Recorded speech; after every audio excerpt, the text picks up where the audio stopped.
উচ্চশিক্ষা ওদের কাছে বিভিন্নভাবে প্রচারের মাধ্যমে 14-15 বয়সের মেয়েকে ওরা তো লেখাপড়া করিয়ে দিবে বলে এটা চায়নায় নিয়ে যাচ্ছে, কিন্তু আসলে ওটা মা বাবা জানে না, ওরা যে বিক্রি করা হচ্ছে। আমরা এ যাবৎ হচ্ছে 8 থেকে 9 হাজার মতো আমরা পাহাড়ি মেয়ে হারিয়েছি। ওখান থেকে আমরা মাত্র 1500 জনের মতো হুদিশ পেয়েছি, বাকিগুলো এখনো বেঁচে আছে না জীবিত আছে না মরে গেছে এটা জানি না। একজনকে নিয়ে যাওয়া হয়েছে, আমি নাম বলবো না, ওনাকে নিয়ে যাওয়া হয়েছে, মেয়েটার বয়স 17 বছর। 17 বছর ওনাকে একটা মানে হাবাগুবা চাইনিজদের সাথে বিয়ে দেওয়া হয়, ওনাকে মেয়েটাকে নির্যাতন করা হয়। পরে ওই মেয়েটা পালিয়ে এসে এখানে একটা চাকমা ফ্যামিলি রেখেও এখানে নিরাপত্তা ভেবে আসে, কিন্তু ওটা হচ্ছে মেন দালাল চক্রের মধ্যে একজন। যারা ফিরে আসছে তারা মানে তাদেরকে মানে ওখানে মারপিট করা হয়, অত্যাচার করা হয়, এবং কি এই আমরা যে চাকমানাকে যে ফেরত আসছে তার থেকে সে যে পাসপোর্ট ভিসা নিয়ে মানে সিনিয়ে তাকে নিয়ে হয়েছে, তার থেকে পাসপোর্ট ভিসা কেড়ে নিয়ে যাতে সে চলে আসতে না পারে, সে ধরনের মানে মানে কাগজপাতিগুলো কেড়ে নিয়ে তারা যাতে না আসতে পারে সেজন্য সে ব্যবস্থা করছে। সে তারপরেও কিন্তু আমাদের কিছু জুম্ম ওখানে মানে বসবাস করতেছে, সিনেটে অবস্থান করতেছে, তাদের সহযোগিতায় আমরা তাকে উদ্ধার করতে পারছি। দেশে যে ফল ফুল সেগুলি সব ওই দেশে উৎপন্ন হচ্ছে, কিন্তু তাতেও তারা দুর্গম জায়গা থাকার কারণে অর্থনৈতিকভাবে এত পিছিয়ে আছে।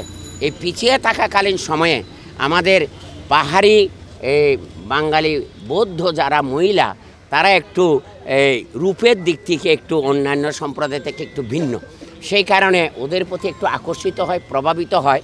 ওরা সহজ সরল বিদায়, হ্যাঁ, কিছু মানুষ অর্থের প্রলোভন দেখিয়ে হয়তো মনে করে আপনি একজন পুরুষ হিসাবে তাকে সহধর্মিণী হিসাবে বরণ করে নেবেন, কিন্তু মূলত সহধর্মিণী হিসাবে বরণ করে সহজ সরলভাবে গ্রহণ করেছে। কিছুদিন সংসার জীবন যাপন করার পর তখন তাদেরকে মানে স্বভাবতই বিদেশে নিয়ে যাবে এরকম একটা প্রলোভন দেখার সুযোগ সুবিধা দেয়। তুমিও মনে করছে আমি যদি একটু বিদেশে যেতে পারি তাহলে আমি অর্থনৈতিকভাবে সচ্ছল হলাম, আমার পরিবারকে ভাই বোনকে শিক্ষা দীক্ষার ক্ষেত্রে একটু সহায়তা দান করলাম, কিন্তু দেখা গেল ওখানে গিয়ে হ্যাঁ তাকে ওই আবার অন্যজনের কাছে বিক্রি করে দিচ্ছে, তা আমি হ্যাঁ পণ্য হিসাবে ব্যবহার করা হচ্ছে। ওয়ালটন এয়ার কন্ডিশনার এক্সচেঞ্জ অফারে স্প্লিট এসিতে 23,000 টাকা পর্যন্ত নিশ্চিত ছাড়। আসলে আমি মাননীয় প্রধানমন্ত্রী তো মানববন্ধন একজন এই মানবতাবাদী মা, তিনি নারীদেরকে সবসময় অগ্রাধিকার দেন।